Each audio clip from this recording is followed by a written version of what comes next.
22 जनवरी 2022 Canada US border पर पत्नी और 2 बच्चों समेत गुजरात के बलदेव भाई पटेल की लाश मिली। ये परिवार टूरिस्ट वीजा पर कनाडा गया था और वहां से डंकी रूट से अमेरिका में घुसने की कोशिश कर रहा था। -35 डिग्री की सर्दी में डंकी रूट में उनकी मौत हो गई। शाहरुख खान की फिल्म डंकी भी इसी पर आधारित। लाखों रुपए देकर और जान जोखिम में डालकर हर साल हजारों लोग ये रास्ता क्यों चुनते हैं? किसी देश में अवैध रूप से घुसने के लिए अपनाए जाने वाले रास्ते को डंकी रूट कहते हैं। हर साल हजारों भारतीय अमेरिका, कनाडा, ऑस्ट्रेलिया और यूके जाने के लिए इसका इस्तेमाल करते हैं। ऐसा करने में एजेंट उनकी मदद करते हैं। संबंधित देशों में एजेंट के कनेक्शन पर डंकी रूट डिपेंड करता है।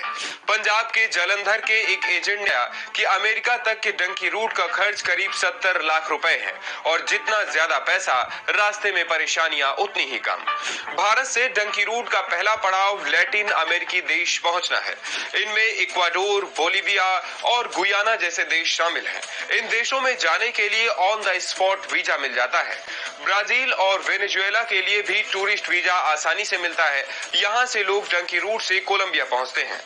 कोलंबिया से अवैध प्रवासी पनामा में एंटर करते हैं, जहां खतरनाक जंगल डेरियन गैप है। नदी, नालों, जहरीले कीड़े और सांपों के साथ यहां खतरनाक अपराधियों का खतरा भी बना रहता है।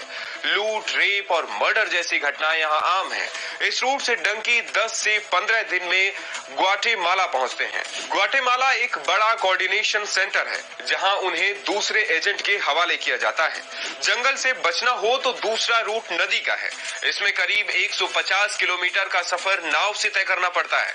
इस रूट पर बॉर्डर पुलिस और नदी के जानवरों का खतरा बना रहता है।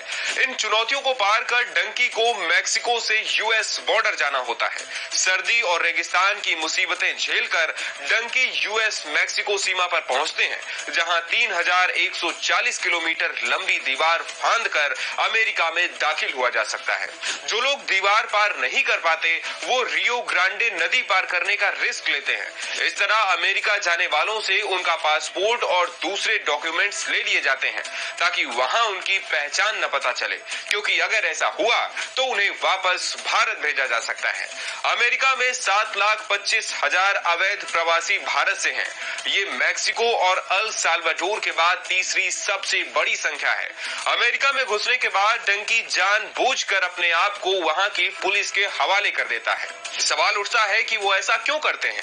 गिरफ्तारी के बाद डंकी को जेल में रखा जाता है, जिसे कैंप कहते हैं। उसे जेल से छुड़ाने के लिए वकील की मदद ली जाती है, जिसका खर्च एजेंट या डंकी का कोई रिश्तेदार उठाता है।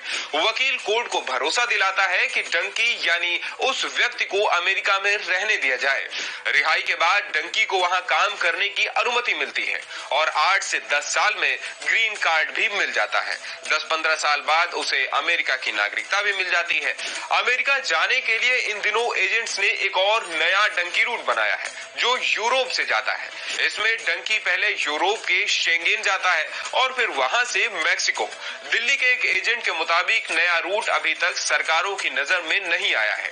जिस दिन सख्ती होगी, लोग पुराने रूट पर लौट आएंगे। लेकिन लोग लीगल रूट न अपनाकर डंकी रूट क्यों चुनते हैं? इसका जवाब है कि वो एजुकेटेड नहीं है, वो विदेशों के एग्जाम क्रैक नहीं कर पाते और उन्हें अंग्रेजी बोलने में भी समस्या होती है। इसलिए अवैध रूप से किसी और देश में बसने की कोशिश करते हैं।